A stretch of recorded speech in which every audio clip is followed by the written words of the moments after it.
नवीन पट्टनायक असुस्थ रही धीरे धीरे से सुस्थ होती हॉस्पिटल रो से डिस्चार्ज हो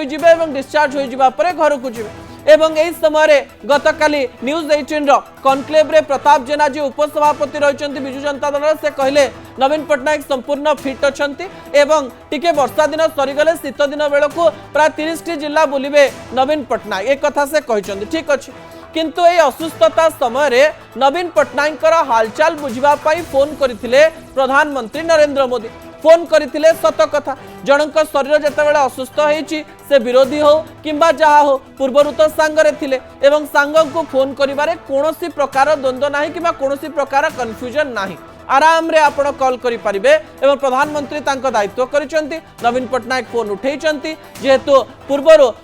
प्रधानमंत्री नरेंद्र मोदी अनेक मंचरे तांको मोर फ्रेंड बोली कहि सारिचंती बंधु बोली कहि सारिचंती एतरे कोनोसी प्रकार द्वंद्व देखा जाउ नाही किंतु ता पर लाइन रे जो कथा सामना को आसीची जे प्रधानमंत्री नरेंद्र मोदी नवीन पट्टनायक को दिल्ली डाकिचंती जे आपण जेतेबेले सुस्थ होई जिवे सुस्थ होबा परे टी रेस्ट नियंतो रेस्ट नै कि सुस्थ हुवंतो सुस्थ होबा परे आपण दिल्ली आसीबे आमे कथा हवा एवं दुई राजनैतिक नेता बसिकिरी केवल खाई पी तो आसबे ना राजनीतिर कथा हेबे यही समय प्रधानमंत्री नरेंद्र मोदी एवं पूर्वतन मुख्यमंत्री नवीन पट्टनायक कौन कथा हेबे एवं यही कथबार्ता राज्य उपरे कौन प्रभाव पकाइबो ताकु नै आम मन में अनेक प्रश्न रही दर्शक बंधु।